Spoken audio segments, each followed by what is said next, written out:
Hello, hello, everybody. It is me, Marc D'Antonio, here with the SkyTour live stream for today, June 22nd, 2023. Woohoo! It's great. And of course, as always, I have Daryl with me. How's it going, Daryl? How are you? All it goes. Thanks. That's a good thing to leave us with. Yeah. I hate to see anything happen. I'm sure it'll be fine. You said it's north of you. It's northeast and south. Okay. So, but it looks like it's heading generally east. So they've all missed me so far, except for the rain. Is it gonna miss Daryl? Definitely no. Yeah. My big concern actually is hail. Oh yeah. They were saying maybe 3-inch hail tonight. That So is a pretty substantial hail, Daryl. uh-huh. Oh, hail no. Wow. All right. Well, let's hope for the best on that. Yeah. All right. So, it is a wonderful night, and it's just getting dark enough. You can see a little bit of pink around the globular cluster we're looking at right here. This globular cluster is known as Messier 5. It's a really cool globular cluster. And it's in, I think this is the one in Serpens you were saying, Daryl? I think so. Yeah, Close to it. yeah. Okay. And let's see.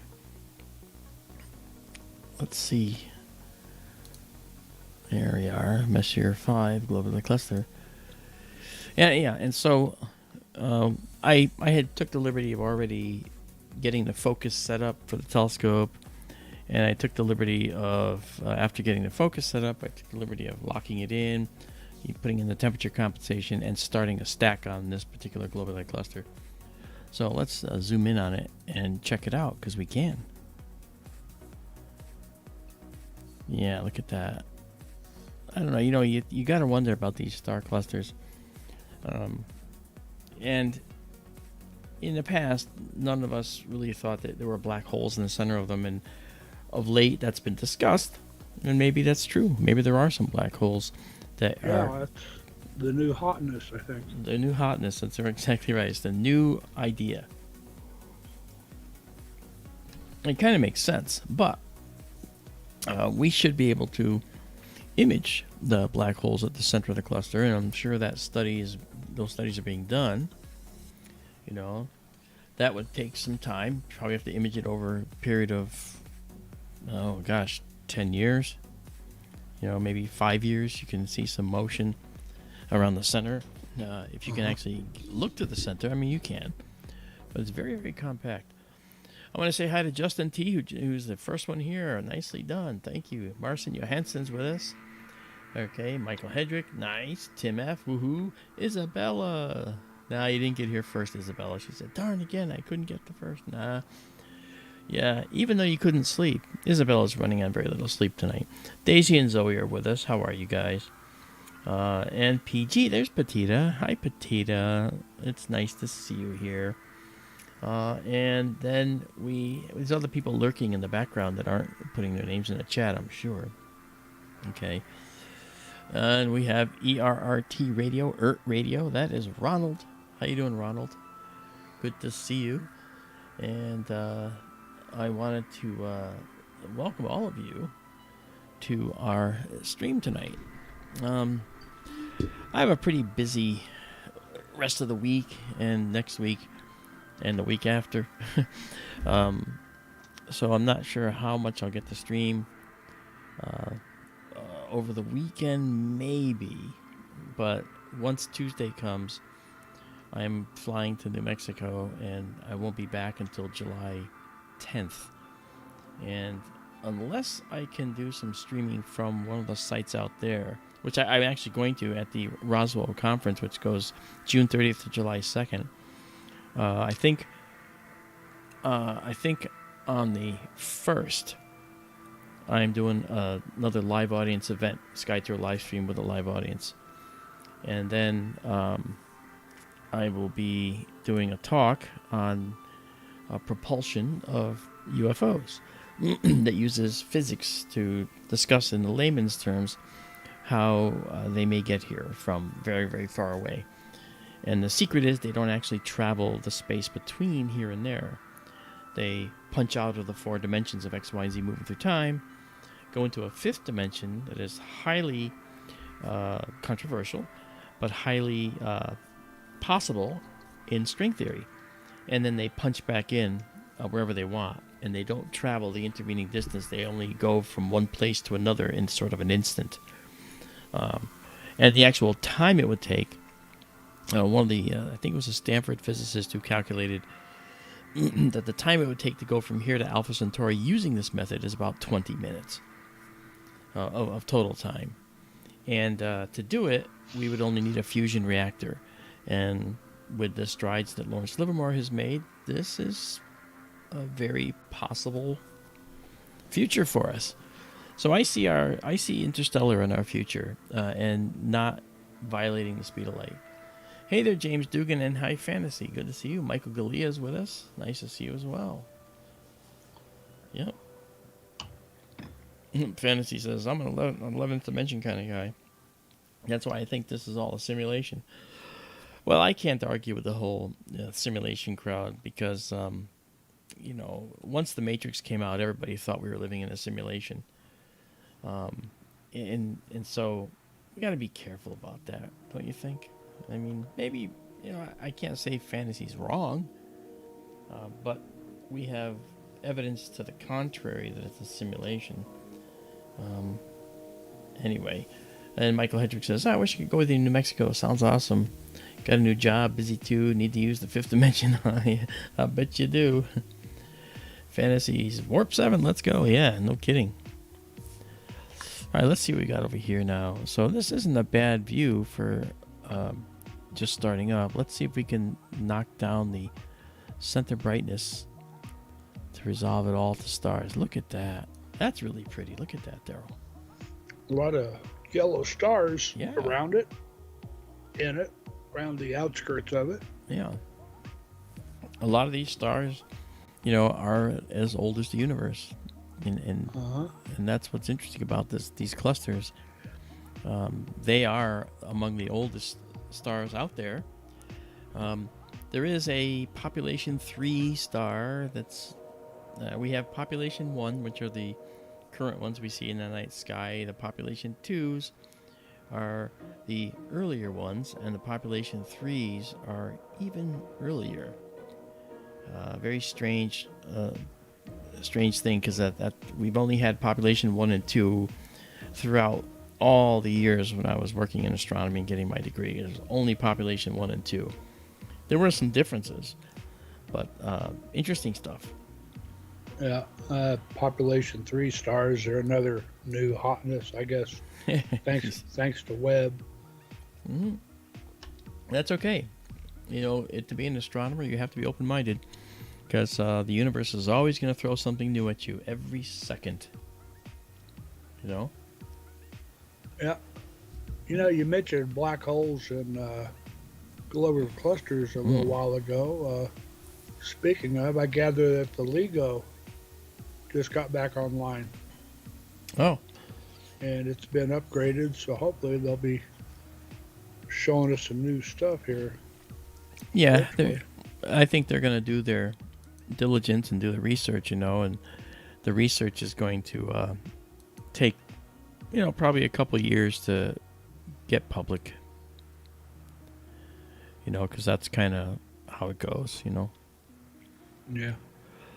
Okay, I wasn't sure I was going to actually do this one, but I'm going to do it because it's really pretty. So I'm going to Messier 5 GC for Globular Cluster. All right, and we're going to save this like that. That's really pretty.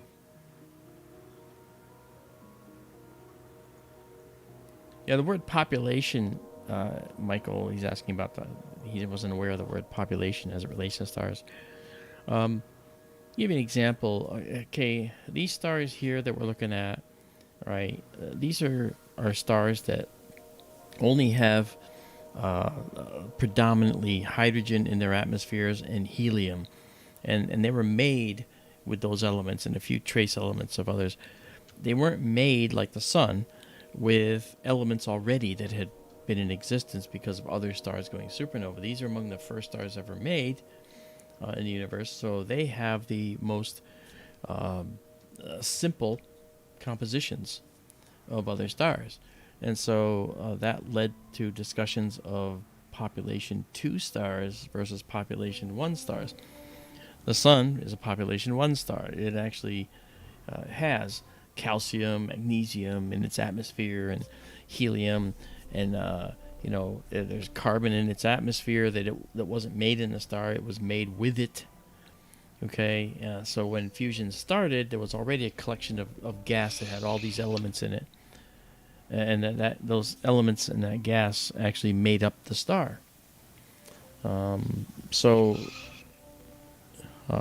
that's that.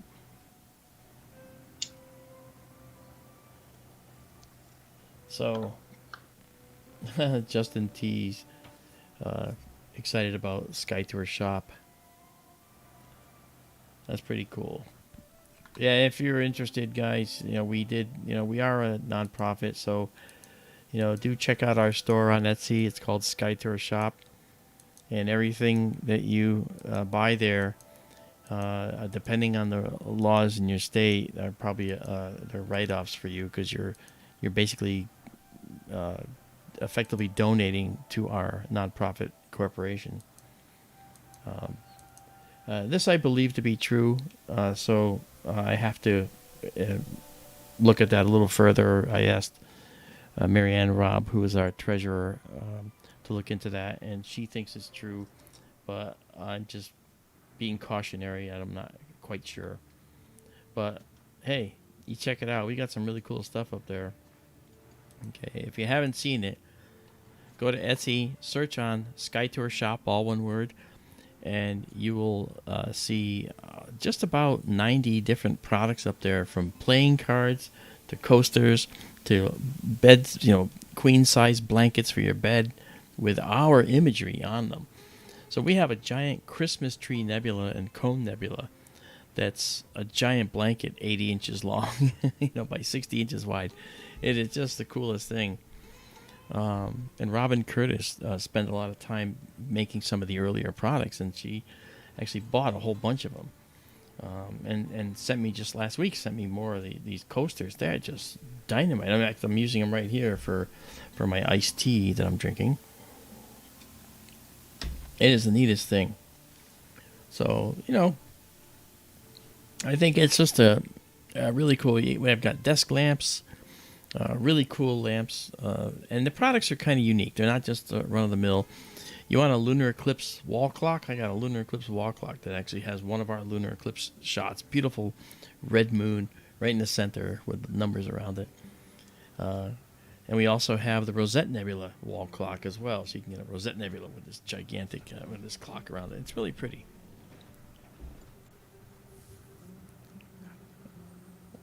And again, as a nonprofit, we have to try to keep going, because we're actually about to get another telescope, and that telescope is going to be installed about 2 miles west of the current one, and and that is going to cost us another $110 a month just for the internet. Never mind the stuff we have to do in addition. So anything you can do to help us out would be great, because we just want to bring you astronomy. Again, we always say we bring you the universe live in real time. And no one does this. No one's doing what we're doing. No one. I mean, people do astronomy streams, but they don't do this. They don't bring you a Globular Cluster, tell you what it is, talk about it, educate you about it, and then move on to something else and do the same thing. We can go anywhere in the sky, and, we can talk about whatever we're looking at, because we've spent the time and the years to learn the current thinking and some new thinking, like Daryl was just talking about with potential black holes in the middle of globular clusters. Marcin Johansson has a question. He says, what exactly do the numbers signify with the population groups? the relative age in comparison to other groups. For example, Pop 3 older than Pop 1 or Pop 2. Yes, that's true. It's Pop 1's the youngest. I mean, you would think the youngest should be, the later number, right? Pop 1 way back in the beginning, then you go ahead to 2, then to 3. Not that way. It's reversed because we like to confuse you in astronomy. But population 1 stars are stars like the sun. And the composition of the star, what's in its spectrum, helps to determine what that's going to be and what we're going to see in how we're going to classify the star. So, for instance, a star like Betelgeuse, right? Betelgeuse is another population 1 star. It's got lots and lots of elements in its atmosphere, and it was made with lots of elements in its atmosphere. It was actually it's a relatively young star. It's younger by far than our sun, and it's just that it was a star that was an O-type star when it first began. All right, that means it was bright and blue, among the bluest stars there are in the whole universe. So why is it red, you ask? Well, because once it ran out of hydrogen, the core collapsed and it caused the core to heat up, and the star expanded into a large ball of more distended gas. And when you extend something out that far, the gas cools, and when it cools, in terms of heat and light, the bright blue becomes white, and then yellow, and then red, and then orange, and then red.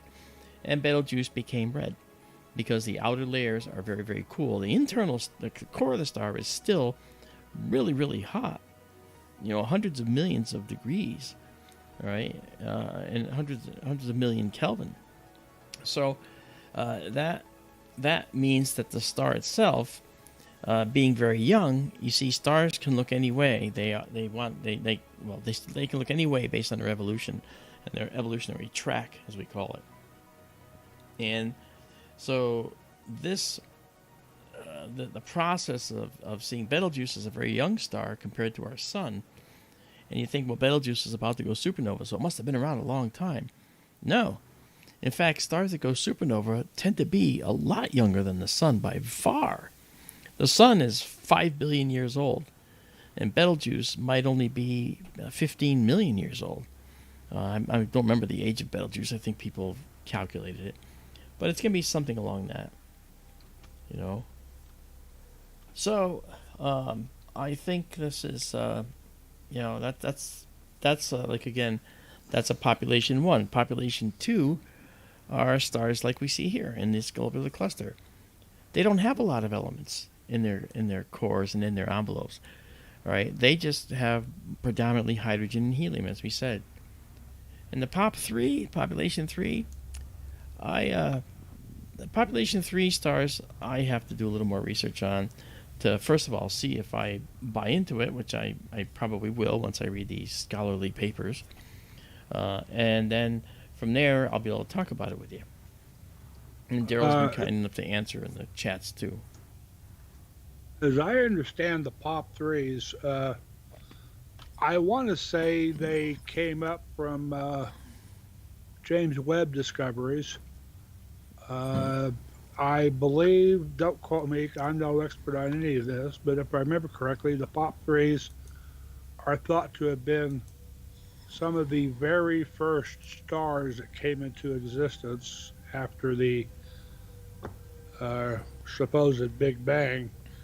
They were very massive, extremely massive, more massive than anything nowadays, and they, I guess, mostly went supernova a long, long time ago. Though I read something just a day or two ago that they're saying there's a Pop 3 inside the Milky Way. My understanding from the Webb discoveries, is they're very old and they all happened a long time ago. So if there's a Pop 3 in existence now in the Milky Way, it means that it's not a supermassive star. It means it's actually a star that's more like the sun, but formed at a time long before many of the other stars. Kind of like these stars here. Many of these stars you see that are red, okay, those are probably red giants in the globular cluster. And some of these globular clusters are aging, and when they go, their stars are not supermassive. They're going to become planetary nebulae. They're going to make planetary nebulae around their stars, and their stars will grow into red giants twice in their life, and then the second time they'll just shrink down to white dwarfs. That reminds me, I sent you something the other day. I forget where it is now. It was M15 perhaps. Okay. You talk about M46 all the time with the planetary nebula that looks like it's in the cluster, but it's actually a foreground object. Yes, it's 2,000 light years closer, actually. I sent you a picture the other day of M15 or whichever globular it was that actually does have a planetary nebula in it. It's quite visible in the image. It may have been an APOD a few days ago. Okay. Well, I mean, we can expect that there's going to be planetary nebulae at some point. We don't see a lot of them yet because many of the stars that are in the globular clusters are still in that late evolutionary phase or semi-late evolutionary phase in their lives, and they haven't died off yet. So we haven't started to see many planetary nebulae at all in globular clusters. But we do see a lot of red giants, and we do see, well, as we see right here, most of these stars are probably red giants. Maybe in their first phase of running out of hydrogen, or maybe in their second phase on something called the asymptotic giant branch, where they burn through the hydrogen, then they burn through some helium, and then that brings them, after they run out of helium, they blow up again into a red giant, and that could be this phase. So depending on the chemistry and the isotopes that we see in the spectrum, we can see where this was. Was this during something called the first dredge up, or something called the second dredge up? And that has to do with isotopes of certain atoms that are nuclei that are brought to the surface through convection in the star's atmosphere. And that's a topic for a SkyTour radio someday. Talk about how that all works. This is really pretty. I'm really liking this cluster, Daryl. Oh, yeah. I had already saved it, guys, so when I hit save here, you'll see a green bar comes across here. And let me just get rid of the Etsy store thing there. Shameless plug. And that's a FITS file. That's an astronomical file format. And then when I save it exactly as seen, that is saved too. Now, where is it? Well, you can go to skytourlive.org right down here. And when you go to skytourlive.org, you scroll down a little bit, and you'll see Take Me to Cool Pictures. And it takes you right to our server where you can download this picture just like you see it here right now. And it'll be ready in about probably 35 seconds. So we're always trying to bring you some cool stuff to enjoy, and as I said, no one's doing this. All right, so we have spent a lot of time in here, and primarily because we're trying to see if there is how much afterglow of the sun is still there. We're gonna clear this. I've already saved it twice. We're gonna clear it and let this next exposure show us if there's any red. It shows us we still have sun, and we do. Still have a little sunset out there. That's why you see this red. What's interesting about this is that when I took a picture looking into the Milky Way, up in the Cygnus Milky Way in the summer, you could see the sunset on the horizon. The sun was gone, but you still saw the red glow of the sunset. And right there, all the way to the horizon, you could see the Milky Way right through it. That's how bright and that's how beautiful it is out there. It's really something. And I want to go back to something I saw up here. Somebody said they have an OLED screen. Who was that? And he said he has it on his large OLED screen. Looks phenomenal. Anthony DeSanto. Oh, Anthony DeSanto. Hey, Anthony. Good to see you, by the way. I meant to say hi to you when I first saw you, but I was in the middle of flapping my flapping my lips here. Yeah, and then it's always good to see James Dugan with us. He's like 12 hours ahead, isn't he? Depending on where you are in Australia, James. Ghost Boat's with us. How you doing, man? And let's see. Mr. Django is in Belgium. Hey, it's good to see you, man. Thanks for taking some time to come check us out. Donald Kunzer, haven't seen you for a couple streams. Nice to see you back. Thank you, man. And there's someone else that I was looking at. Oh, there he is. Okay, yeah, you're right. Anthony DeSanto. He says, is anyone watching on an OLED TV? It looks amazing on my 77-inch LG OLED. I bet it does. Well, anyone who's watching on the web, make sure you go to 1080p, okay? Because you can read everything. Don't suffer. All right. Yeah, don't suffer. And Simon Thompson, nice to see you. Yeah. All right, so we're gonna move on from this, I think, because we have done quite a lot with it already. It'll be up there to see. Can you zoom in a little bit before we go? Absolutely. Let me first. Let's do this. You want to be able to see the core? All right, let's bring down the intensity of the central stars. There we go. Let's try that.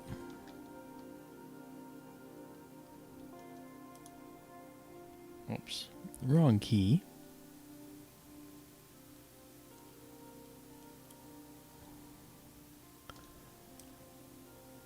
Wow, look at that. That's pretty. And as we said before, you can see a lot of these little red stars here. You know, these red stars are potentially red giant stars at the end of their hydrogen burning phase, or at the end of their helium flash phase, where they've started fusing helium into carbon. It's very possible. It depends on the mass, but most likely it'll be a variety of those times, a variety of those situations. But those are and there's a lot of those red stars in here. Mark, is Sagittarius high enough to look at yet? Judy had a request for the Necklace Nebula. Oh, interesting. We'll check it out. By the way, hi Judy. I didn't say hi. Oh, there it is. There she is. Okay. Sam S, how you doing? Donald Kunzer says, could you post an announcement you're going live on Facebook? I could, and I sometimes do, and maybe I'll try to be better at that. Because now that we're multi-streaming and streaming to multiple platforms, we're going to YouTube, Facebook, Trovo, Twitch, and Rumble.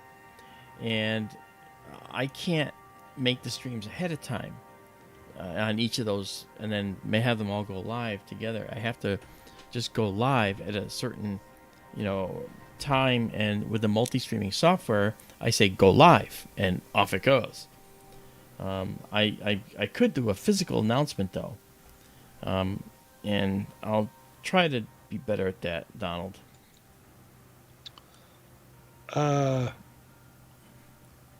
You may want to scratch the Necklace Nebula. It's just a recent discovery, 2005. It's more of a professional observatory object. It's very small.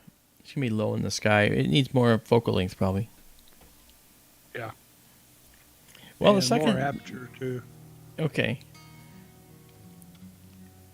Well, we'll see. We'll see what happens. So, but Judy, thank you for offering that up. All right.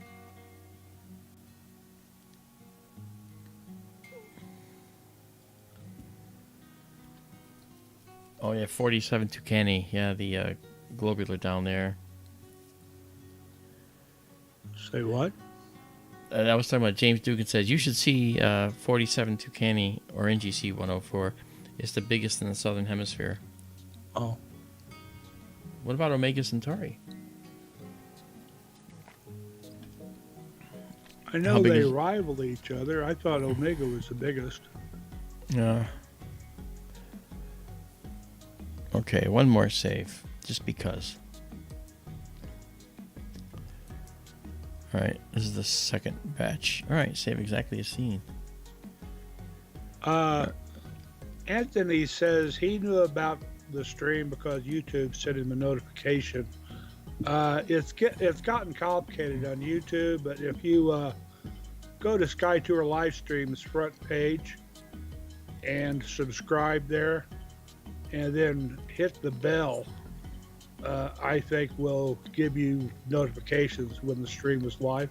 Yeah, and if the bell actually is a drop-down box. If you do the drop-down and say all notifications, then you'll get it. Ooh, there goes a Starlink. All right, so that's something you want to do.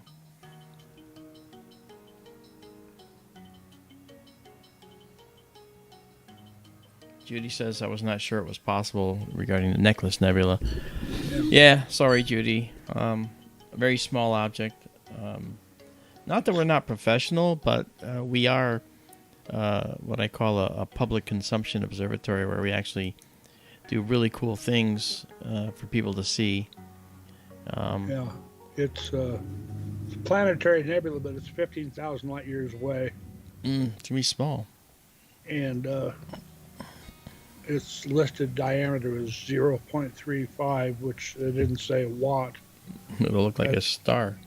Yeah, 0.35 arc minutes. That's going to be tiny. Yeah. Okay. Well, here we go. So let's go into our planetarium program. And let's check a few things out now. Now, I find this interesting over here. There's a bunch of little galaxies right here, right next to this. So I'd say let's just check them out. Let's see what we can see.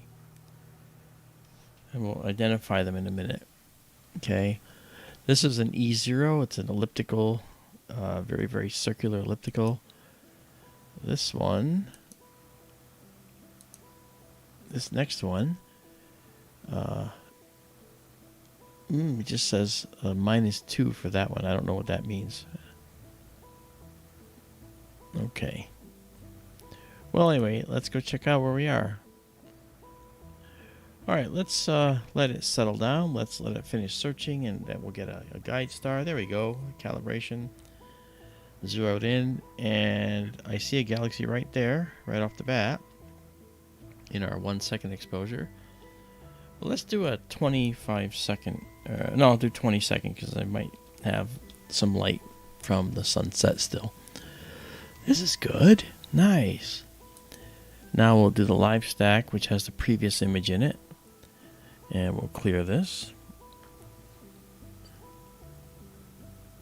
Okay.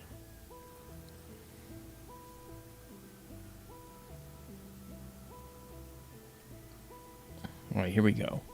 What do we got? Oh, wow. We have a lot of galaxies here. I'll just get rid of this guy. Look at that. Okay, we've got 1, 2, 3, 4 galaxies. At least 4 galaxies there. It's really pretty. You know, I always say this, guys. You look at these galaxies, as far away as they might be, you might figure, well, you know, there'll never be anything visiting us from there because it's so far away. However, not necessarily true if this dimensional travel possibility, known as the Kaluza-Klein hypothesis, is true. And if there's KK particles that can be utilized for this, then you never know. It might be true. I've been lecturing about this around the country for a while now. It's one of my 10 or 12 different lectures I do, but Seems this one people want to hear about. Well, that and the toilet paper. They want toilet paper. They want the toilet paper history of the Earth, and they want this. They want the discussions about the physics, and it's at a lay level too. So, you come in, you don't know any physics, you never had physics. You think it's a medical procedure, okay? But the bottom line is that you can actually get an awful lot out of it anyway, because I always felt, and you all know this, that science is for everyone. So as long as things are explained to you in a way that you can understand, then it's something you can grasp and take home with you. In the same way, there's people out there that, for instance, install windows for a living. I don't know the first thing about it. So I'd listen very intently to someone teaching me how to install a window because I don't know how to do it, for instance. And I'd listen to how you frame and all that stuff. I don't know how to do that. So everybody has their specialties, This is a very active location. There's a lot of little galaxies in here that are really cool. Let's zoom in. Wow, so we got 1, 2, 3, 4. Wow. And let's just move these over here. Oh wait, I think we got another galaxy. Might be another one over here. Well, let's go look. Let's go see what we got. All right, let's go here now.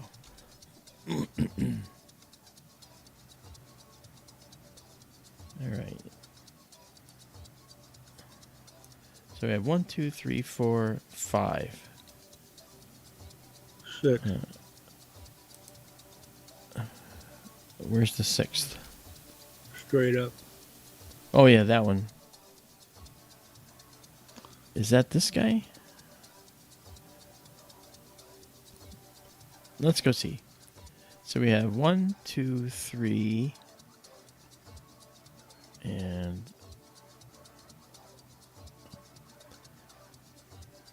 isn't there supposed to be a 4th one here too? Yes, this is a galaxy as well right here. So we have 1, 2, 3, 4, 5, and then there's supposed to be another one as well, which I don't think we saw. Let me get over there. I see 1, 2, 3, and then a 4th one. And there's one up above. It may be out of the field of view. It showed up in the stellarium. Okay. Actually, I'm not sure. That might be an elliptical galaxy of some kind.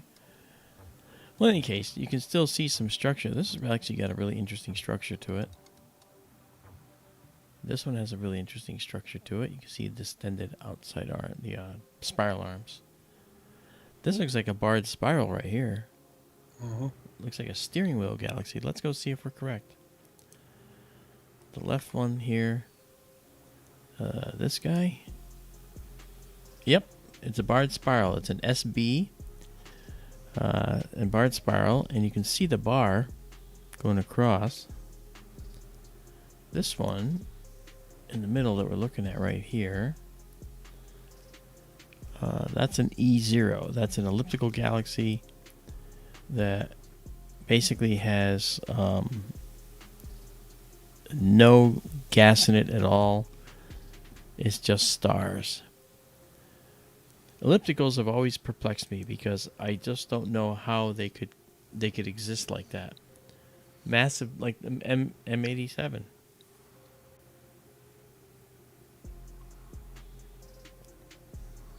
Mark, could you scroll out for a moment on Stellarium? And I was curious if these might be outliers of the Virgo cluster. It's possible.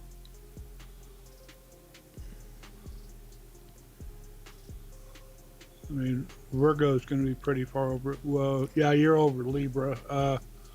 Virgo will be farther. Well, This there's way. Virgo's foot right there. There's Virgo. Yeah. Those may well be outliers of the Virgo cluster. It's possible. It's possible. Another cluster heading toward the Great Attractor. Hey, Keith Evans, how you doing? Thanks for joining us, Keith. Make sure you subscribe. Hang out with us. I don't know if you've found this before. I'm Marc. I'm an astronomer. It's what we do. It's what I look like. What we look like. See. And Daryl's with us. Daryl's an astronomy buff himself and an astronomer. And together we make SkyTour live stream something that's enjoyable for everybody. Just can't get enough of it, you know. And we're doing an early summer sky tonight. This is the precursors to the summer sky that we're looking at here.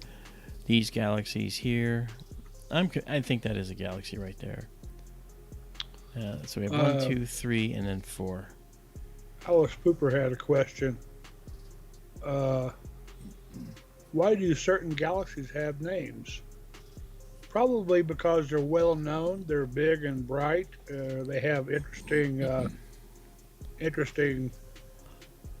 patterns, configurations to them. Yeah. Andromeda, M33, the pinwheel, M101, another pinwheel, M51, the Whirlpool, and M63, the Sunflower Galaxy, M64, the Black Eye Galaxy, for obvious reasons. Yeah. They, if they look neat, people tend to give them names. That's true. They're memorable. And like you said, they're bright. And speaking of M101, we are going to check it out because we know there's a supernova in the galaxy that we check on every time we stream. Good. That's where we're going next, actually.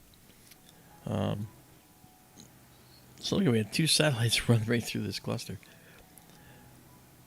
So I will save this just like this. This is 25 images, and we only did a 20-second shot of this. So obviously our telescope is very fast, and 20 seconds all that's needed for these faint galaxies. Okay. So this will be up there in our server that you can go check out and enjoy and download exactly like this. All right, so we will now go back to our night vision mode. And in our night vision mode, we will be able to watch all the locations where we go to. You'll see the stars moving through the screen. Right, so M101 is pre-selected. Okay, here it is, and it's way over in the northwest right now. So here we go. Off we go. You'll see the telescope moving over my head.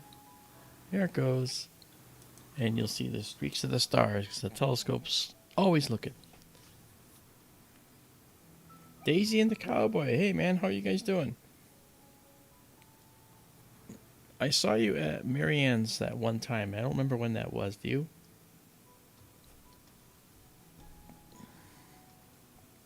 Okay, so here it is. That's Messier 101 right down there. So what we're going to do is we're going to bring it up. I'm already at 48% magnified here. So the telescope has some really good tracking and can capture objects quite well. So that's good. All right.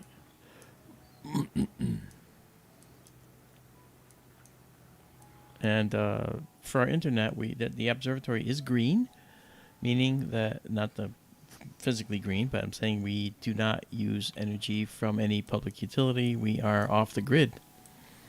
Because we're so far out into the Arizona desert, there is no power there. There's no water there. Water is by well, and power is by solar. So we are using solar panels courtesy of the landowner who allowed us to tap in to his systems. All right, there we go. And now, there we are. Okay, so this said, this one now, we're going to do, this is Messier 101, we're going to do a 25-second shot. Messier 101 to check on our supernova. It should be right there. There it is. You can see it right there. And we'll stack this now. Do the live stack. We'll clear it. And clear the other brightness interfering object. And then, boom. Look at that. Welcome to Messier 101. Messier 101 is a beautiful face-on spiral galaxy known as a Grand Design Galaxy. It is gorgeous. It has a beautiful set of spiral arms that have some interesting torques, torquing going on. Boom! There goes a Starlink satellite. And this twisting and angular spiral arm structure is caused potentially by interference and interaction with another galaxy nearby. And that galaxy could be this one out here, if that's a dwarf galaxy, or is that just another extended structure to this galaxy? Could be a remnant of this spiral arm that's out here. Not really sure. But the supernova exploded star is known as 2023 IXF. All right. So that is this guy right here. Whoops. And I have to just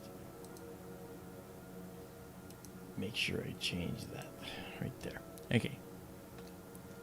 So, and if you need to know, if you want to know, and I'm sure you do want to know where the supernova is, I will show you right now. And we will zoom in on it. Let me just zoom in on it first, just to put a little perspective here for you. I'll zoom in. Okay. And then this will clear it up in just a moment. Here we go. And now, in this beautiful galaxy that's over 20 million light years away, the supernova is a star that blew up in it, and it's right there inside that box, dead center in that box. Is it just my imagination, or does it look a little dimmer now? It does. It looks a little dimmer. It was much brighter. And we're going to be doing the supernova live in Roswell as well, because we have to keep tracking it and make sure that see how it changes.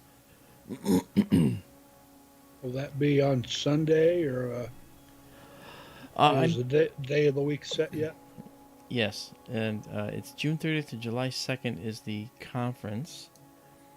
And just a second, I know your screen just sort of went away there for a minute, Daryl, but that's because I'm trying to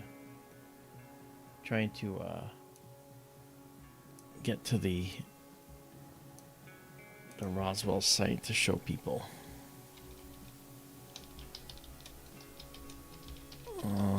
Let's see. Okay, UFO Festival Roswell. Okay. That's the Roswell Convention Center. Okay, I want to go to the. I don't want to waste too much time on this right now, but maybe this will do it. I'm trying to find where it is.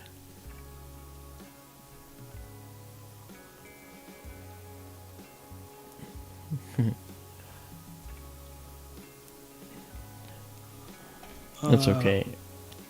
I'm still looking. Michael asked a question. It might be a loaded question. He asked great questions.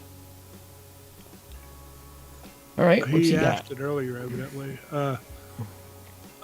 What determines how big a cluster is? Massive amounts of exploding stars at Daryl. Sorry if I didn't catch the answer before. I answered in a little bit in chat. Michael, it depends. Open clusters, you may be talking a few hundred stars. I mean, they need something to form from, and they form from uh, basically those black dust clouds out in space, the dark clouds.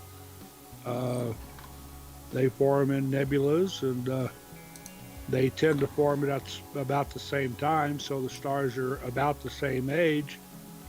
Open clusters tend to sort of fall apart over long periods of time, generally speaking. Globular clusters are a whole different critter. They were some of the first large structures in the early universe, and along with what we were saying earlier about black holes and globular clusters is a hot topic now, uh, per recent Webb results, evidently. Yeah, yeah, James Webb results. They think that the globular clusters may have formed around some of the earliest black holes. And there was a lot of mass available back then. And so globular clusters tend to have many thousands to hundreds of thousands to millions of stars in them. yeah. I'm going to And they were enhance some of the this. first large structures formed, so that's why they're so old. Yeah. Some of the oldest stuff in the universe. I'm going to enhance this. I'm going to sharpen it up now. Okay, so now you can see a little more detail in the galaxy here.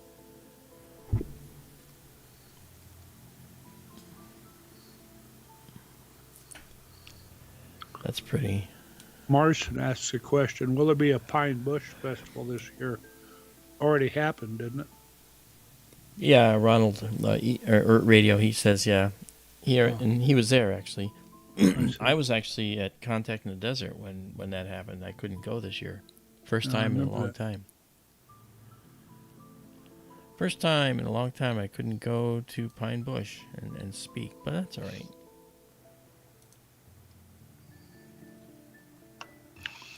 I thought I heard Bill say that was KGRA there this year. I thought I heard him say that KGRA was not present at Pine Bush this year. Oh, I don't know about that. No, I don't think he went to Pine Bush. He's going to Roswell, though. He's going to be out in Phoenix the same day as me, but earlier in the day. And then we both go to Marianne's house where we stay. I rent a room from Marianne, actually, so she's the treasurer for SkyTour Livestream, so I end up being able to stay there, which is really wonderful, you know.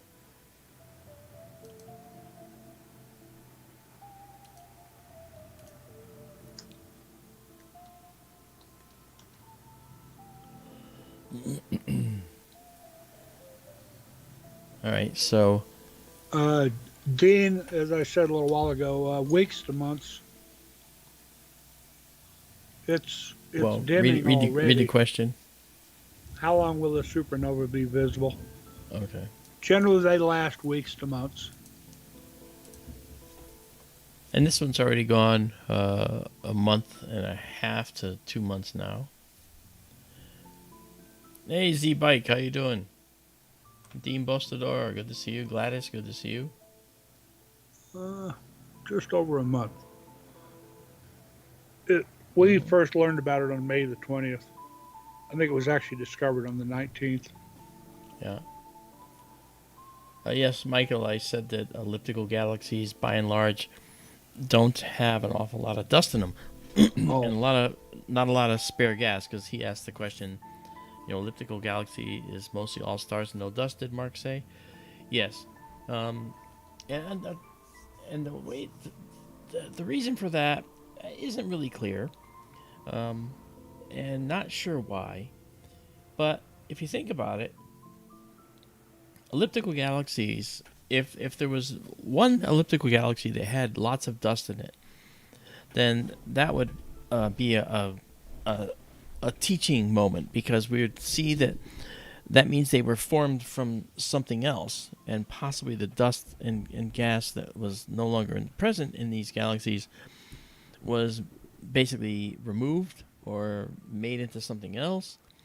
And we see that actually. We see there's, and I think it's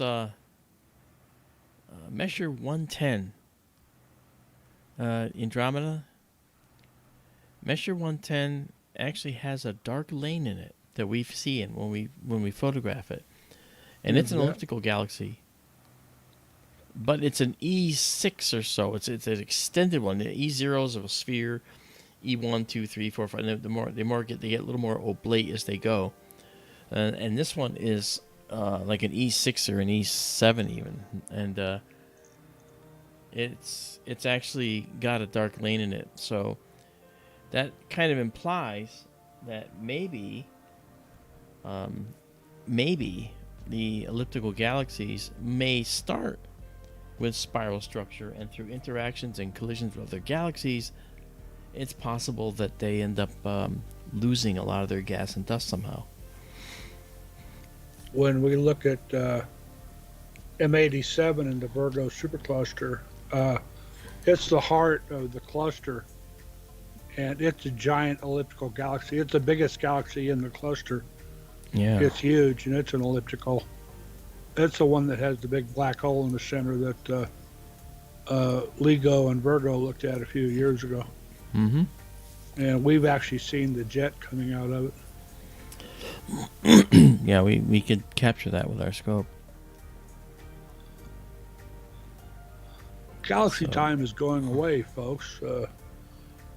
For the springtime galaxies, I mean, obviously we're looking at M101 now. Yeah, but look where the telescope's pointing. Way up north, though, so it's easier to keep in view longer. That's the west. That's the east. North is into the page, and south is out toward you. And so south is this way, north is that way. So it's northwest. It's looking. That's where we're looking right now. What a stunning galaxy. This, what's funny is we've tried to image this galaxy in the past, and it's been kind of a unimpressive galaxy. But now, I don't know what it is.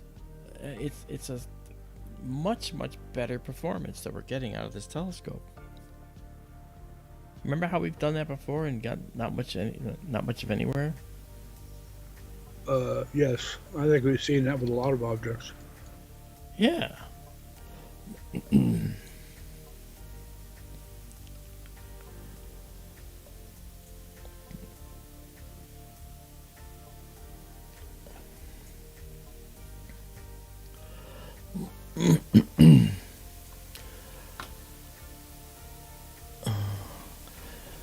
All right.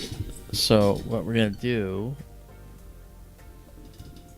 is we've got 30 stacked here. We're going to save this, and I'm going to make sure we know it's Messier 101. These titles that I'm typing in up here are going to go on the server, and you'll see them by this name. So it's Messier 101 with Supernova 2023 IXF. Right, and we'll save it. That's with 31 stacked images. And then save exactly as seen. Okay. And then we'll come back out and go to our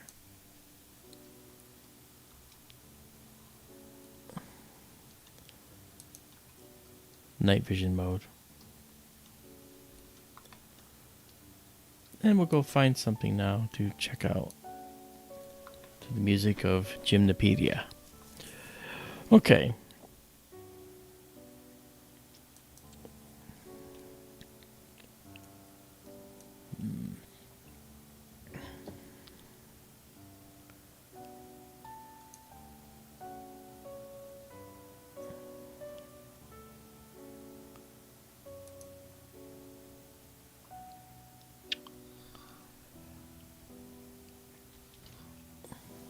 As ZE Bike mentioned, today was the solstice, or Beginning of summer. Yesterday, to some people's point of view. Mm-hmm. In the old days, it was called midsummer. Midsummer. Well, Because it's Midsummer Night's halfway. Dream. Yeah, because it's halfway between the spring equinox and the fall equinox. Mm-hmm. Okay, this next object is a beautiful galaxy that never disappoints. In fact, it's two galaxies. M51. It's a galaxy in collision with another. So much physics going on in here. So many things going on in this galaxy that are worth noting that it would just it'll just rumble you to the core. You know, if you see and everything that's going on in here. But you know what? We'll just let it stabilize. And then what we're going to do is we're going to make this a 25-second shot. We have a guide star we're guiding on now. We have the telescope's guiding. It's automatically guiding.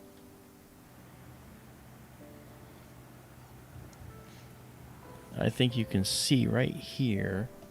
Okay, this is the telescope that's on the side of the main telescope, which is here. And that's the guiding scope. All right. So here we go. Let's get out of this and go into our live stack. And then this image of M101 is up on the server by now, I would imagine. So one last look. This is the supernova right there. Beautiful looking. So we'll clear this now. The image is up there. And in 5 seconds, we will see the Whirlpool galaxy. Izabela is falling asleep. Izabela, it's okay. You've been up for way longer than you should be from what you said, so no worries. Notice all this noise, all this static. Watch how much it goes away with just one more stack. We make an image sandwich. We just align the images and stack them on top of each other. And now watch with just two. Watch what happens now. Look at that. Right there. Look how much more clarity you see. And the reason is because all the stuff that's noise in between the stuff that's data, dark nebula or bright, all that stuff that's noise is changing image to image. So you average it out when you take a lot of images and you stack them on top of each other, and the data comes to the top and becomes prominent, and the noise is subdued. Look at this beautiful galaxy, and you'll see a lot more detail in here. Look, 3 images. It's getting even clearer. It's literally getting better right in front of your eyes.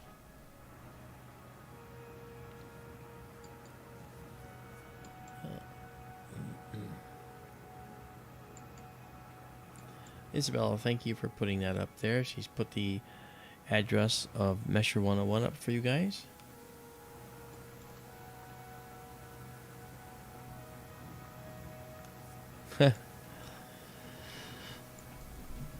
Gladys is a Mandalorian fan. Yes, Z-Bike. It is a beautiful spiral. And here's what's interesting about this galaxy. You see the spiral structure? We're learning a little bit more about how spiral structure occurs. And in this particular galaxy, the particular shape of these spiral arms was caused by that galaxy colliding with it. A lot of, and we talked about this on one of our SkyTour radio Sunday night radio shows. And there's a lot of interactions, gravitation imparts to a galaxy and to mass centers, concentrations of gas and dust in a galaxy. And so when this galaxy came through, you see this spiral arm right here? That spiral arm was pulled out by the gravitational force of this galaxy as it passed by this one, by this end here, and it pulled out this long arm into the galaxy. So these are two galaxies in the process of merging or being torn apart. And so this arm here, you think of galaxies as flat, but that arm right here, that pointy arm, is actually sticking out and going down. And the galaxy that you see at the top of the image is down here. So it's into the page, but from the front it looks like this. You can't tell that it's actually like this. Okay? You can't tell that it's like that. It looks like this to you, but it's really like that. So this galaxy came through and pulled this arm down as it went by. And we can get that from studies of looking at the motion of material in these galaxies.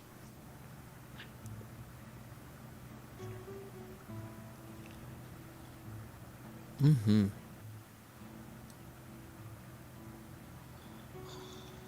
Nice. I'm getting good color here, too. I've said this before.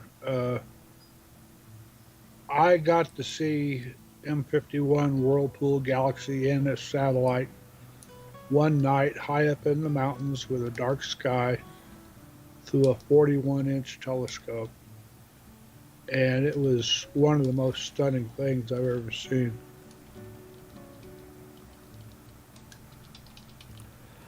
Highlight of my observing career. Wow. Well, what's interesting is, for me, I was amazed to see these objects at all, you know, in our telescope, you know. So now you can see this sweeping little cloud here, and some of this right here. Let's try to bring that out a little more. So what I'm going to do is do some processing here on the fly. Okay, and then bring this in, try to increase the contrast a little bit.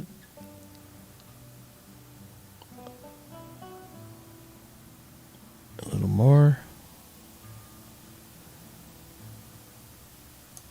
Let that stabilize.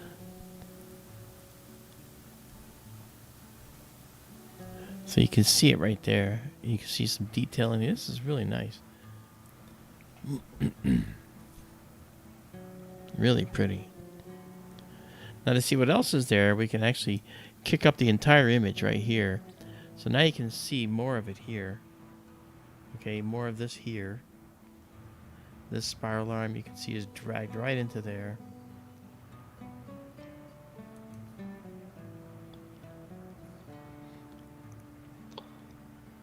Yeah, the wisp coming off the satellite galaxy to the right, it is faint, but you can see it. It goes a fair ways, actually.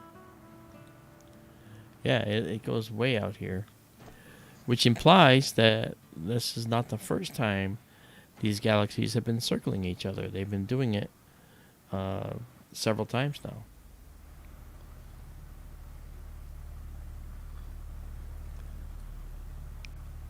Z-Bike says, nice shot. Yeah, thank you. And then he says, I don't know why I wasn't here before. Well, you are now, and that's what matters. So you get to enjoy astronomy courtesy of an astronomer and a pair of astronomers and all the people in the chat. We have really good people in the chat. So they can give you guidance too when if I miss a question, they can make me aware of it, or they can help you out.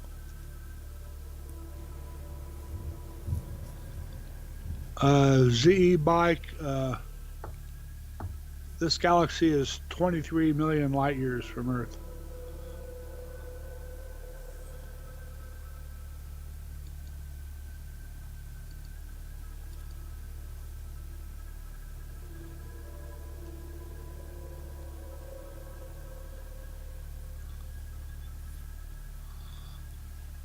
wonder.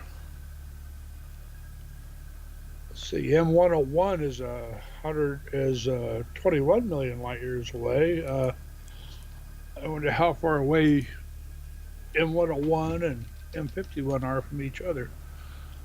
Huh. Do you call them neighbors? They could be in the same galactic, neighborhood with each other, right? I would think so, yeah. Yeah. I mean, this is on one side of the near the tip of the handle of the Big Dipper, and M51's on the other side. But Yeah. they're, I don't know, on a cosmic scale, probably fairly close. Yeah.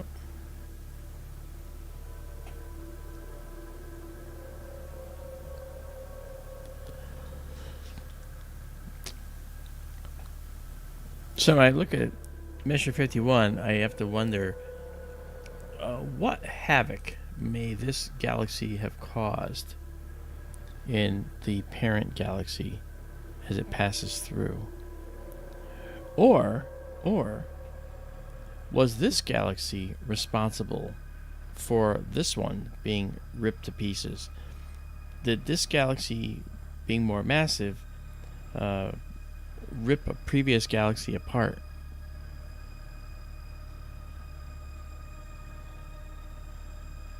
We don't know. I saw a new video today. I think it was new from Hubble Space Telescope, NASA. The channel is just called Hubble Space Telescope, I think. Yeah. They showed a multispectral analysis of Stephan's quintet in Pegasus. Okay. So that's 5 galaxies all together, and well, it looks like a group. Mm-hmm. Actually, 4 of them are connected, and one of them is a foreground object. They showed it in everything from infrared to visual,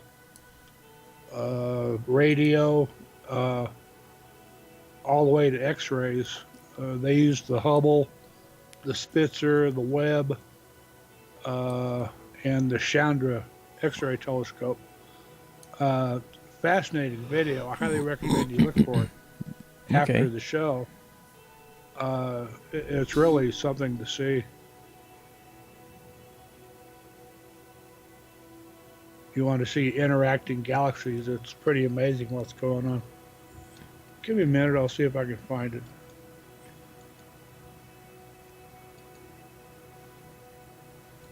Okay.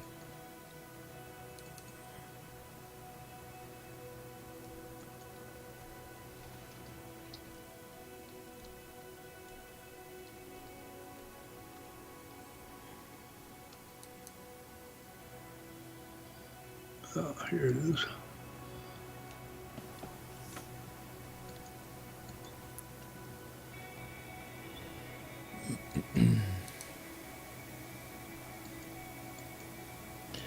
Well, Dean Bastador, he says, I would think the larger galaxy is pulling away from the smaller. Well, if you think about it, the larger, more massive objects are really in control. Okay? The sun is the most massive object in our solar system, and all the planets, massive as they are subject to the sun. They're orbiting the sun. The sun is in control. So the larger galaxies also follow the same routine. They're in control. The smaller galaxies tend to be eviscerated by them or absorbed by the bigger. There is something that's going to happen to us in a couple billion years when the Andromeda Galaxy reaches us. We're going to end up being absorbed by or destroyed by the Andromeda Galaxy. And when I say destroyed, I don't mean like we're going to be cast adrift and then destroyed and we're going to die. No, not at all. We'll never know what's happening. If we're back in the Dark Ages at that point, for some reason, we'll never know what happened. We won't even, generations will come and go and just see the sky as it is. They won't notice anything different. Because the changes occur so slowly. Look at this. This is beautiful. Look at that. Beautiful. Wow. And Nice that wisp colors is tonight quite too. nice. Yeah, the colors are nice. Yeah, that is the right color too. If I turn off the unsharp mask, doesn't change much, but then again, I'm not doing too much. I do 1.28. Now you can see the dark nebula in there. Look at that. That's really pretty. Gladys says, "Hey Mark, what's going to happen after like the universe fully expands? Will the universe restart or something like another Big Bang?" I watched Interstellar and now I feel a bit paranoid. that's actually cute. No, there was a debate early on in the history of the universe where there were three competing theories. There was the expanding universe, the inflationary universe theory. There was the steady state theory, all right, and then there was the oscillating universe, the Yeah. universe that expands and then contracts on itself and does it again, and boom, boom, boom. Well, we've The yin discovered yang universe. that's That right, the always yin yang appealed to universe. me. Yeah, it always seemed to be. It always seemed to be something that could make sense. However, one of the things is that in order for that to happen, you have to actually have enough mass in the middle of all that to draw it all back in and overcome the expansion energy. And to do that, you would actually have to have a mass that's a lot more than what we see right now. So when we actually see the expansion of the universe, we don't see any stop to it, actually. In fact, it's accelerating. That was the latest find. And the acceleration makes no sense. It shouldn't be accelerating.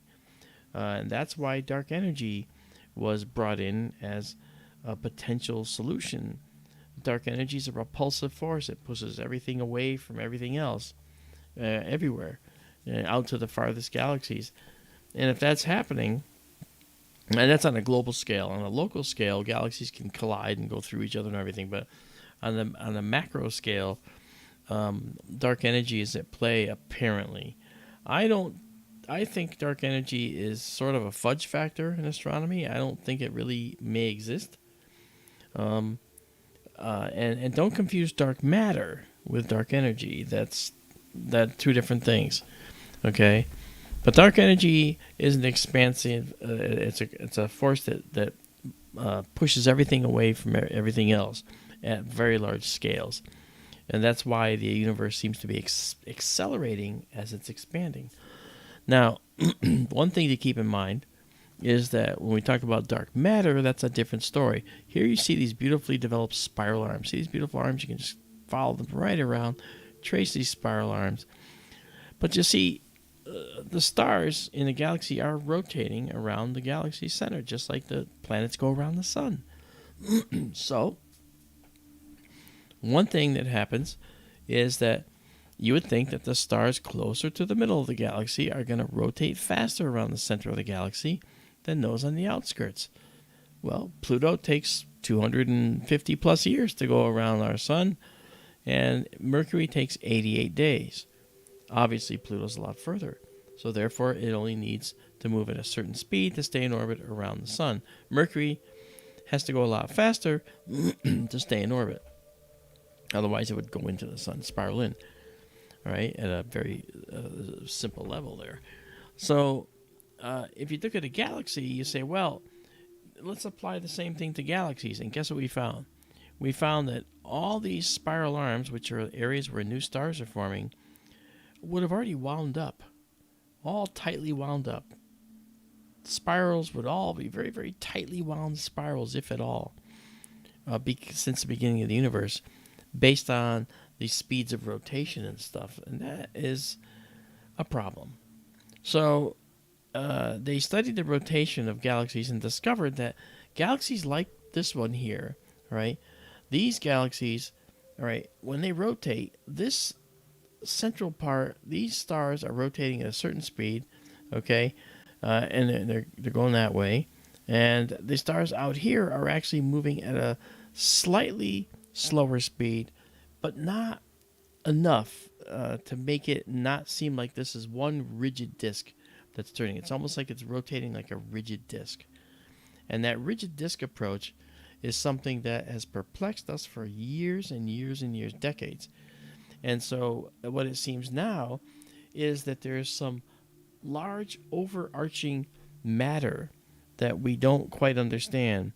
Matter that is not like baryonic matter, which is like the matter that everything is made of that we know, but a different type of matter.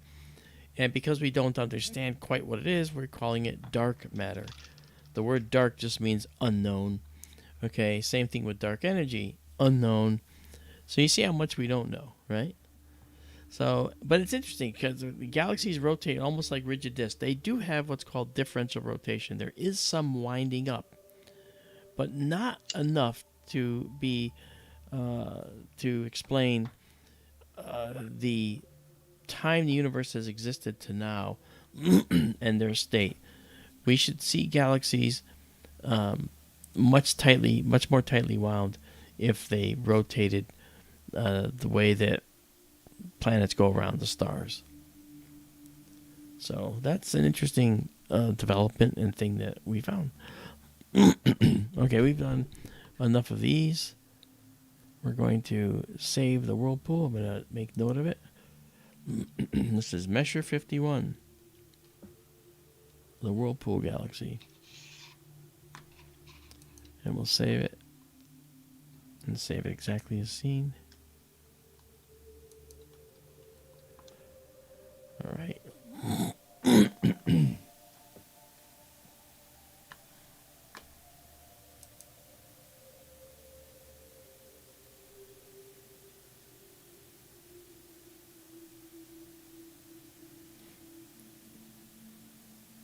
As Z-Bike says, we are accelerating. Yes, we are. In general, our galaxy is expanding, and the universe is expanding, and it's accelerating as it's expanding. Finding that means that the Hubble constant of expansion isn't a constant. Okay. All right, so now we're done with the Whirlpool for now. We saved it. It's up there, so you can get it and check it out. Get this exact image if you like. Or try your hand at doing processing with the FITS file. It's quite a task. And Izabela does a fine job with it too. All right. So now let's zoom out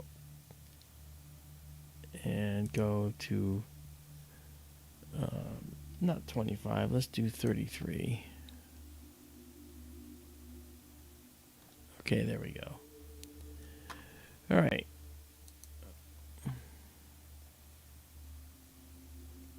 All right, and we're one thing that make clear, we care about two parameters here.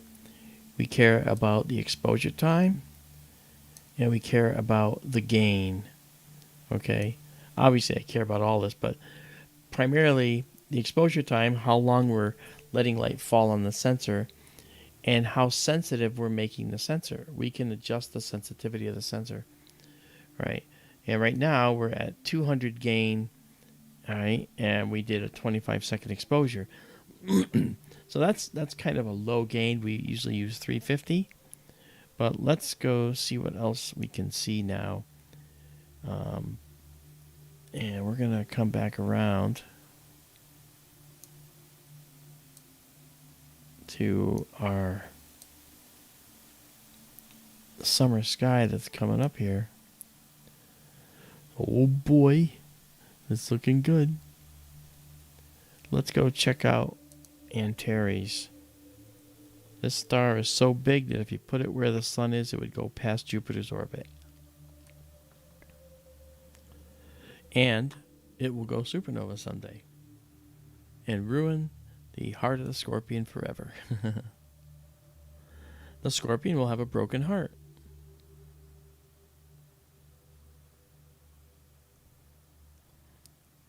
There's Antares. Right There's there. M4 right next to it. Yeah. We should look at Antares. that too while we're in the neighborhood. Yeah. Since we've already seen M5 This is and M4. maybe M4 tonight, maybe we could look at got- M6 and M7 as we move to the east. And we got that too.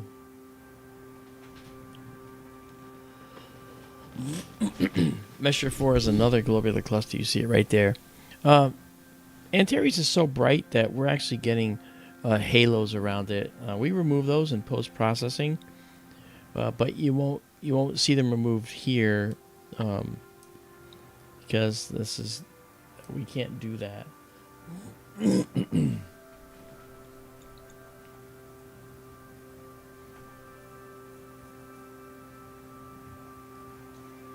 Cosmic Ray, what's your problem? It's like you don't have anything good to say.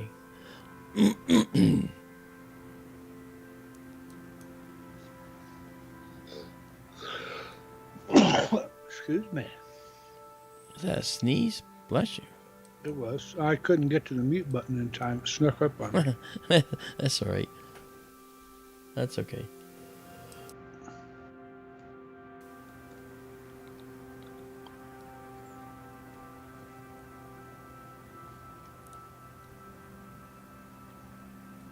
Okay, so now that we're here, let's do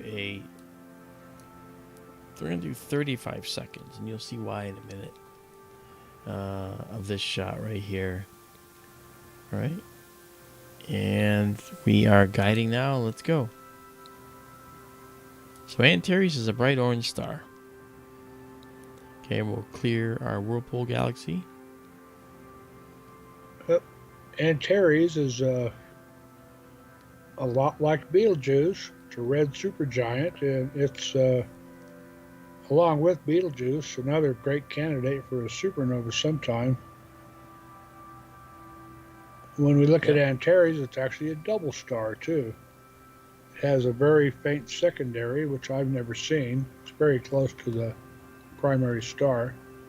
Yeah. So there you can see Antares has a 1 halo ring, 2 and 3.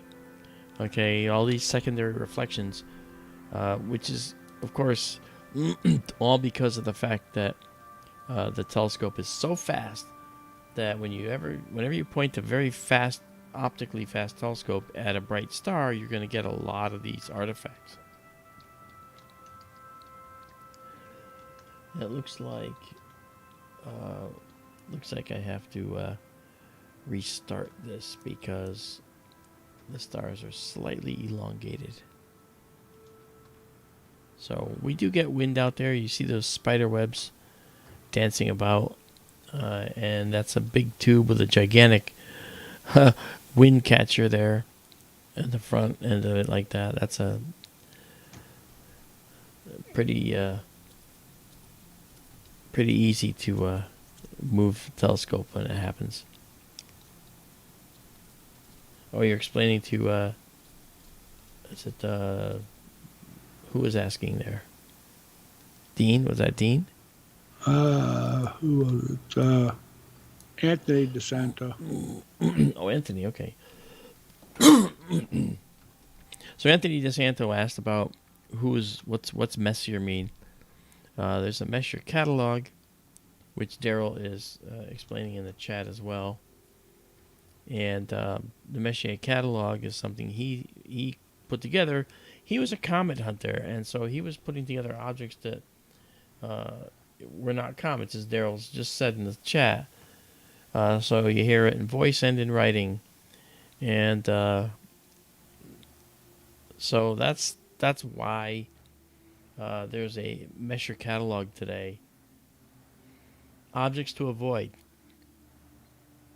It turns out they're the most interesting objects in the sky.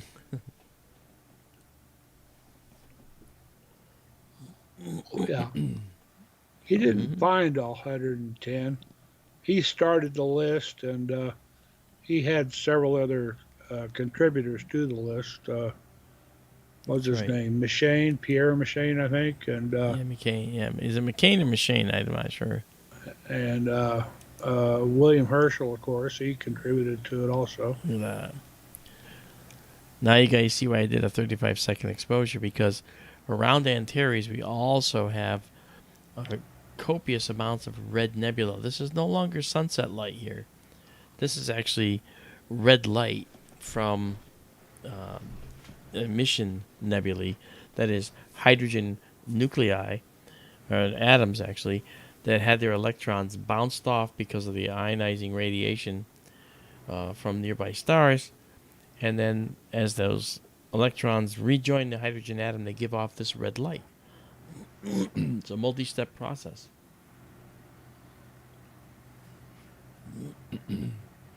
Daisy and Zoe. It looks like a Pokemon ball. It does, doesn't it? I always thought, you know what? I always thought when I started looking at Antares, it just for some reason reminds me of the HAL 9000 on 2001: A Space Odyssey.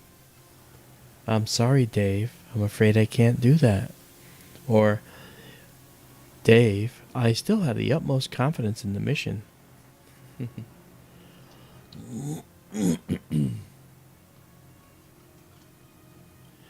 Mr. Django, thanks for coming, and I'd love to get to Belgium one day.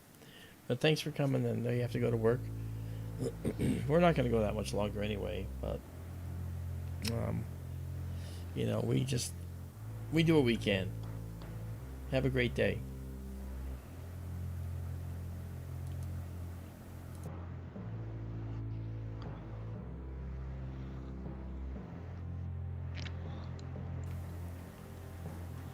So you can see these beautiful red nebulae here. Now let's go to our wonderful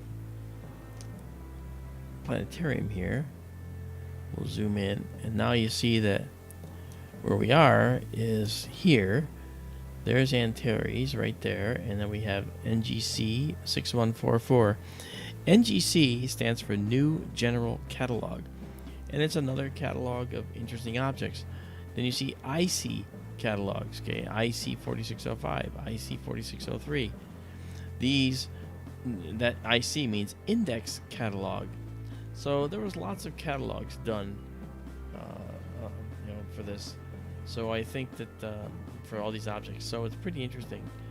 I actually do want to comment on the color of Antares, because its color is unlike Betelgeuse.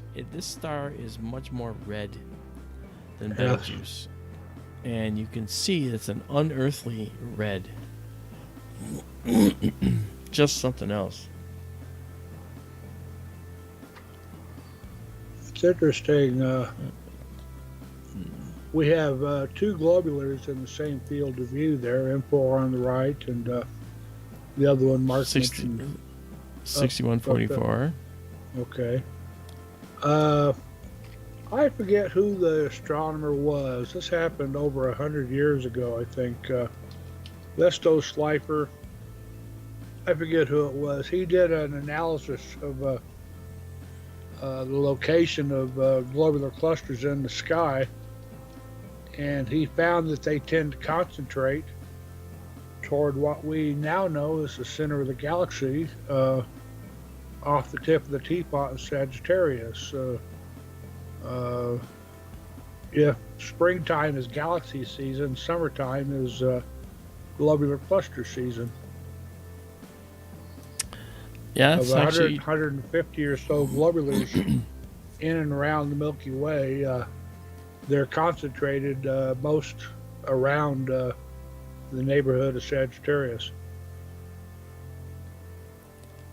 As Marc often says, they are so-called halo objects, but this guy, he figured out that, you know, they're all kind of around, concentrated towards Sagittarius. And that just might be the current status, the current nature, of they might be orbiting kind of together in a clump, which might say something to how they originated to begin with. But look at this. See, so this here is called the Antares Nebula. This is a nebula that is around the location of Antares. And it's really very, very beautiful. And just to the upper right here is another nebula. But we're going to take a trip north. We've done... I wanted to do 12. There we go. That's 12. Now we're going to save Antares and the M4 here. And then save exactly as seen. Alright. So now you saw a red supergiant star among the largest.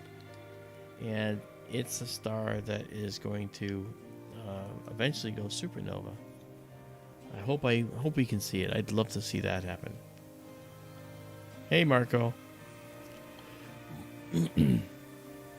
Dean asked if we could zoom in on those two clusters. Oh. Yeah, let me go back to the live stack. Let's get rid of this. Okay, it looks like yeah, it looks like we're not as good guiding on this one as I want to be. But that's M4. And this is NGC 6144. Yeah, it's going to be clearer than that. That's actually... Yeah, these have to be clearer than that. I did do a focus run, but I may want to refocus again. Whenever I refocus, it always looks much better. Okay. So, let's do that. Let me, I'm just going to go up. Out of the field.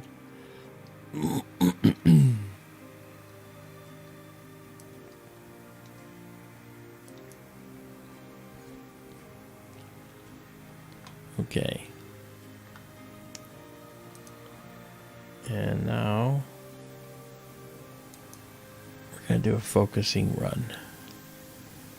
So first thing you do is to defocus these stars and let our focusing system autofocus them for us. Mark, would you excuse me, please? Sure. Be right back.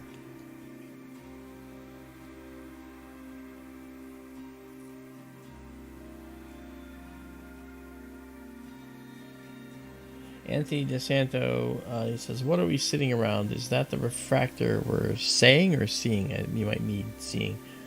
Okay. This is a reflector, all right there. This is in the building out in Arizona. I'm in Connecticut, so I'm 2,500 miles away from this telescope. And then over here, another view of the building in the telescope. It's a telescope computer. This is the telescope control. This is our focusing screen right now. We're building a curve. We want to build a curve, and then in the middle of the curve, right about there, you'll see a line show up. And that's going to be the line for perfect focus. All right, so we have telescope control, telescope computer, view 1 of the telescope, view 2 of the telescope, our data curves and our stacking curves down here. This is our camera control cluster over here. All right, so there we go. We got our focus. We're going to now go to our best focus. So it's going to go to this interpreted location on the curve. There we go. And now we have our focus. And so we can rest assured that we have beautiful focus now. So let's do this. We're going to come up here, because this is never a disappointment. We're going to go up to the Rho Ophiuchi Nebula. So you can see, when I show you this, you'll see just how much dust there is in our universe.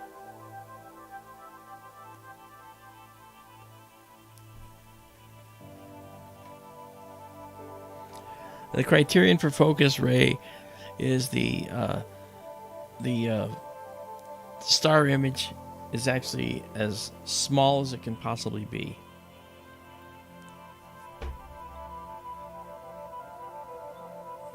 And it doesn't pick all the brightest stars. It picks some of the most faint stars. And it minimizes the size of the star image and gives us the perfect focus. All right. Let's go over here. And hello, Daryl. Welcome back.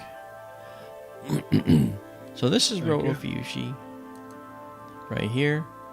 And we're going to move south a little bit. All right.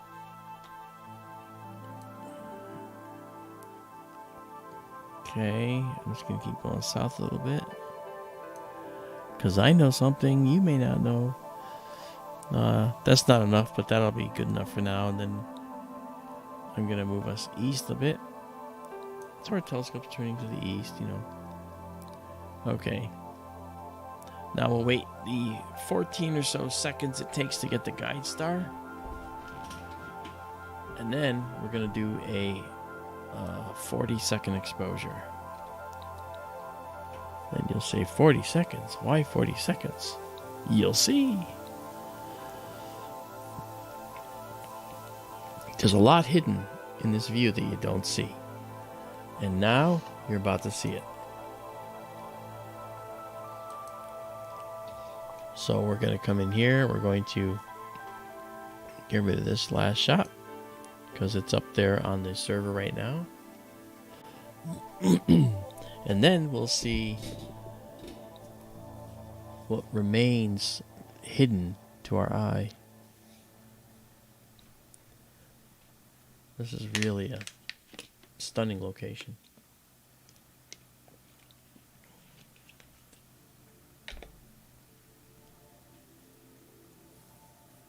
Izabela, thank you for putting up Antares.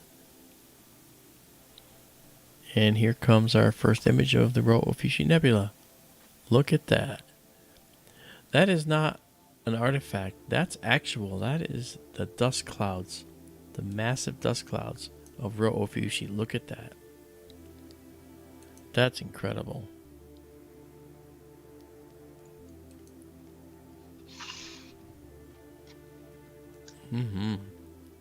Now you see blue and you see red. These are the red are the hydrogen emission nebulas. Again, the electrons are ionized off the atom, and when they come in, they give off light, red. And there's dust here, dust from countless supernova prior, and all this dust. All right, what happens with the dust is that it has so many tendrils in here, and it's such small little particles of dust. They're only a few microns across, and that dust scatters the blue light from stars.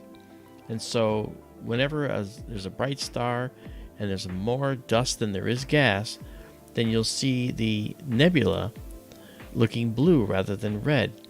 There's red happening in there, but it's overwhelmed by the dust particles. And that is exactly what we're seeing here. All right. So when you see the blue sky, the same reason the sky is blue is the same reason that this nebula is blue. All right. The Earth has an atmosphere. The atmosphere is scattering the blue light from the sun, the molecules.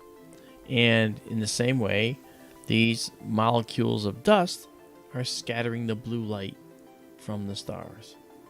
So this is the same blue light for the same blue reason, which is cool.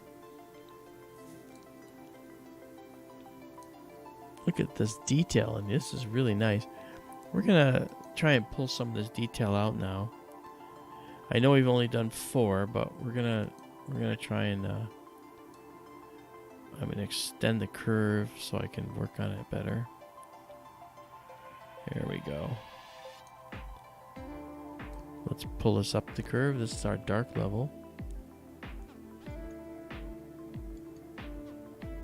I bet you never knew there was this much dust out in the universe, huh?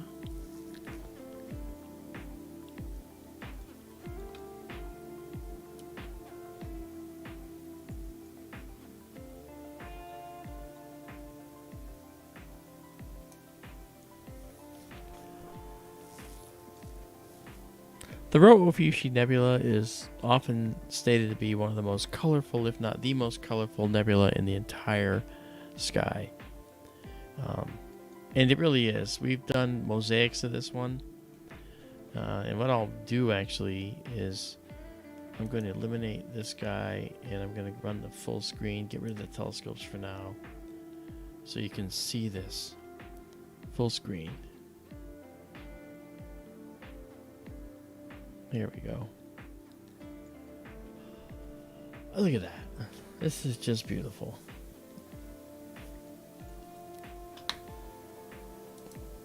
I'm just going to do a little processing here.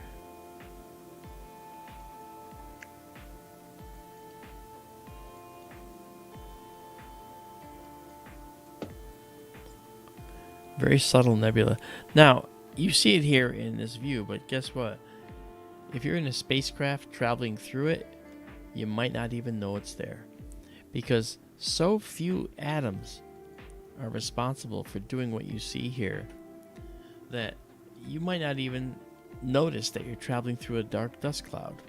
You might not even notice it, you know, whereas we have like, something on the order of what, 10 to the 20th atoms per cubic centimeter in air. Out there, we only have like 30 atoms per cubic centimeter. It's a ridiculously small number. Maybe 30,000 to 50,000 atoms per cubic centimeter in some of these clouds. And that's not very dense at all.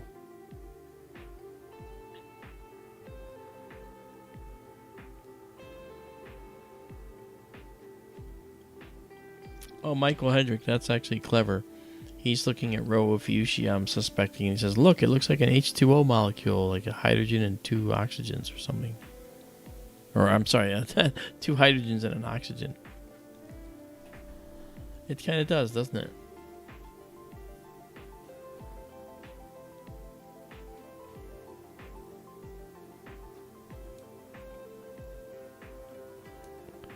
Really pretty.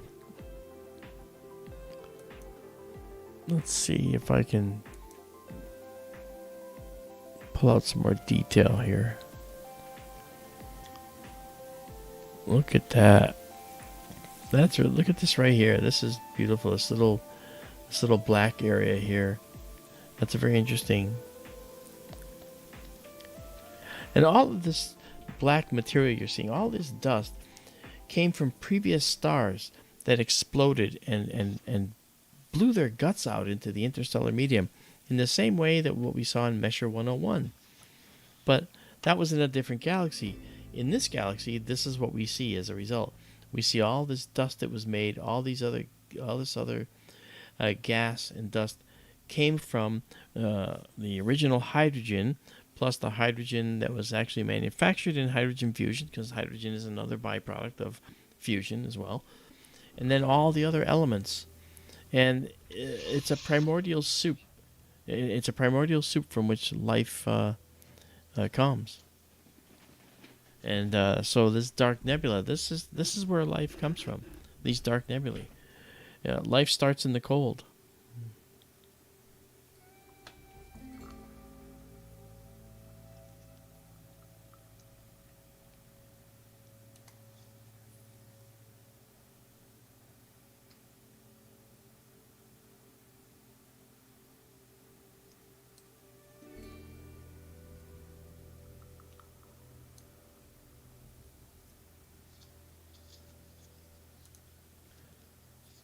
Let a few more come in.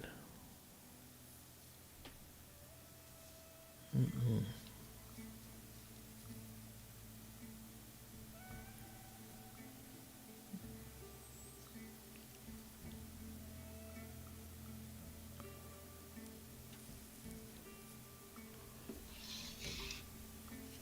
Daryl, how's the Yeti microphone doing?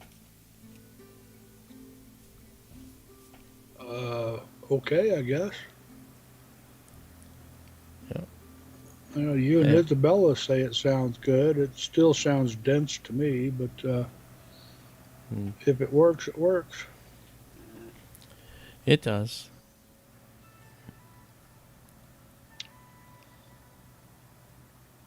Yeah, this is looking good.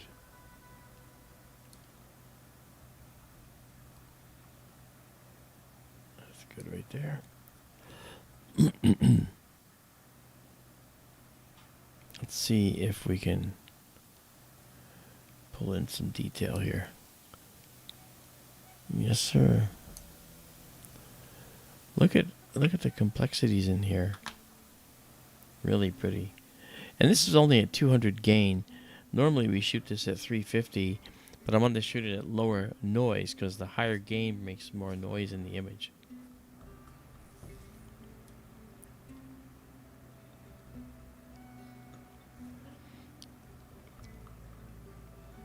Anthony, all I could say offhand, he says, how far across would you say some of those dust clouds are? Uh, I'd have to do some digging to find out for sure. They're light years at a minimum, though.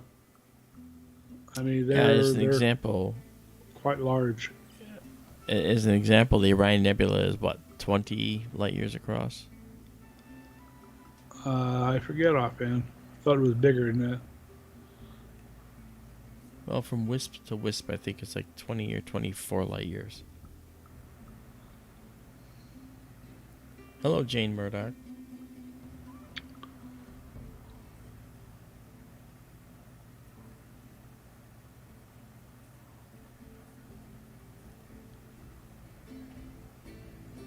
JSCO has a question.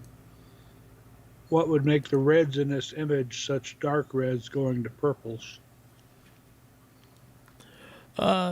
That's just that's potentially a color correction issue.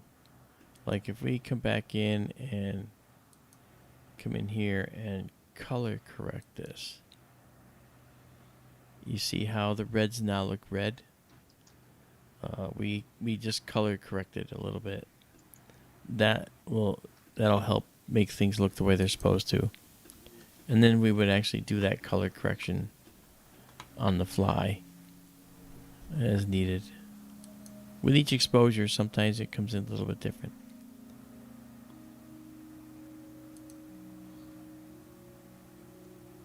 We'll sometimes see the dust clouds that may look black at first appearance when exposures build. Uh, they start turning kind of a brownish red color, like down at the bottom of the screen.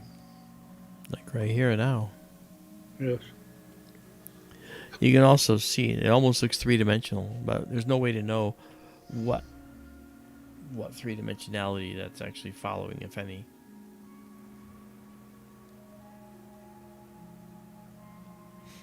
Yeah, very cool. You can start to see some real detail in these now. Pretty.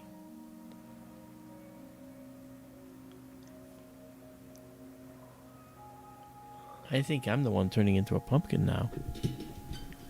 Are you? I gotta be up pretty early on Izabela, Friday too. Rho Ophiuchi. Rho is just the general designation of stars by their Latin names, or excuse me, Greek names. Greek alphabet, yeah. Yes, Greek alphabet, which they generally go from brightest for alpha to dimmest at omega, I guess. Ophiuchus, the mythological figure, he was a healer. He was like a doctor. He's called the serpent bearer. And if you, Marc, can you go to Stellarium for a moment? Sure. And can you back out to see Ophiuchus? Uh, That's interesting. Ophiuchus is called the serpent bearer. It's the figure of a man holding a snake in his arms, and the head of Serpens is going to the west, and the serpent's tail is to the east of the body of Ophiuchus. You can see him right there. Uh, he was a healer, a doctor back in the day. He's associated with what's his name, Asclepius or something, a healer from back in the Greek days. Yeah. And they say if you've ever seen the caduceus, the medical symbol, it's a staff with two snakes wrapped around it. It comes from Ophiuchus and the serpents.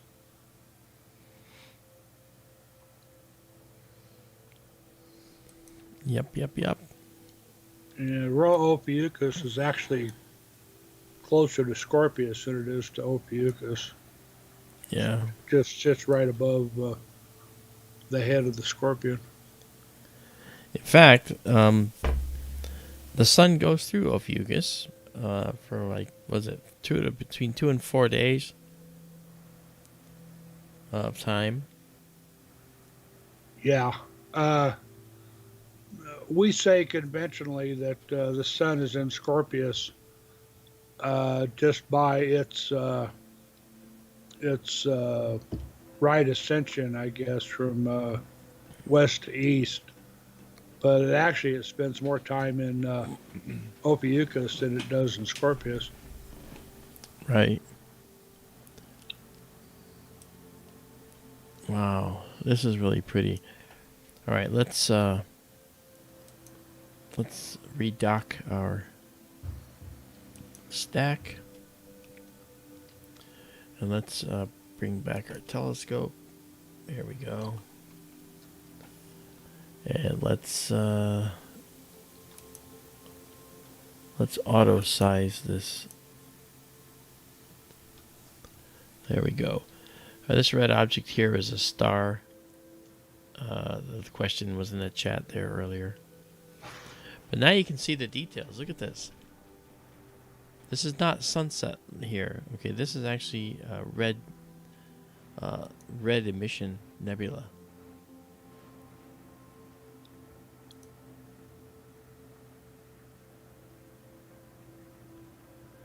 That's really pretty. This nebula never fails to impress, Never fails to impress.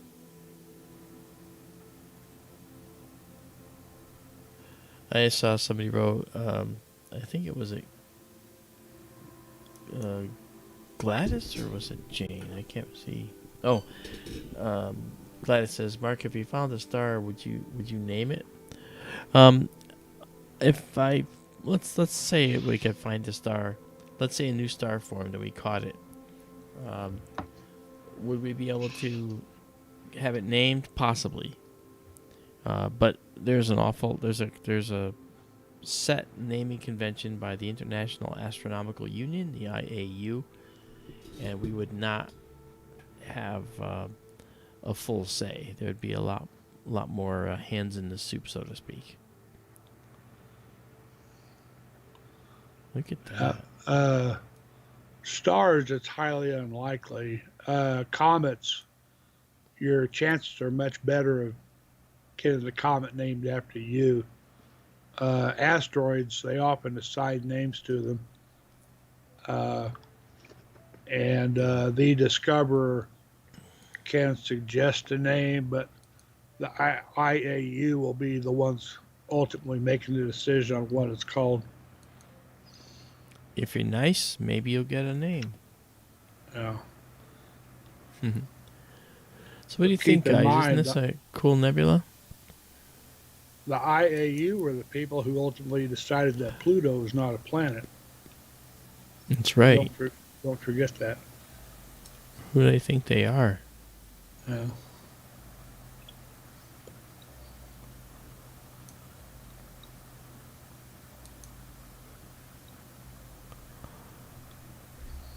Look at that.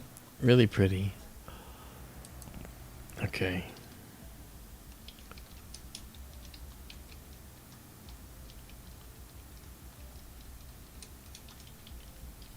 So this is called the Rho Ophiuchi Nebula. And we have 27 shots. And we're going to save them. Save exactly as seen.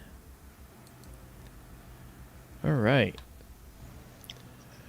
Well, there we go. This is an early summer surprise to be able to see these guys. We will come back as time permits. Hopefully over the weekend here. I'm filming for History Channel Friday, so tomorrow I do a preparation day, go through all the analysis I have to do. I've got like 10 or 12 stories for Friday. And then they come out 2 more times. And that will be for the current season. And then I'm off to Roswell on Tuesday. And then Tucson. I got to speak in Roswell and Tucson. So that'll be good. And I'm picking up, I'll be getting the SkyTour Livestream t-shirts. If you guys choose to join the Patreon, you can get a SkyTour Livestream t-shirt for $25 or more. The Patreon. And then we have our Etsy store, which I said SkyTourShop. Hopefully you'll get a chance to check that out. I'm surprised at how quickly the products mounted up there. We've got, I think, almost 90 products up there now. Everything from sneakers, 90. Everything from Converse style high top sneakers with beautiful nebulae on them that we've shot. Everything has nebulae and image of star clusters and stuff that we've shot. And it's on clothing of all kinds. It's on office furniture. It's on notebooks. I mean, it's just amazing how many things. Clocks. It's just cool. Tumblers, mugs, of course. So it's neat. So hopefully you get a chance to visit our Etsy store. It's called SkyTourShop. Check it out. And it's help support us because, you know, this stuff isn't getting any cheaper. So I appreciate everybody helping us out and being part of this. Daryl, I want to thank you for joining us tonight. Izabela, I want to thank you for putting your stuff up there. And to you, the viewers, I want to thank you for joining us for the night. And we will start this up again. Probably over the weekend we'll give it a shot. So hopefully you'll be around. All right. So you guys have a good night. And we are going bye-bye. So good night, everybody. Good night.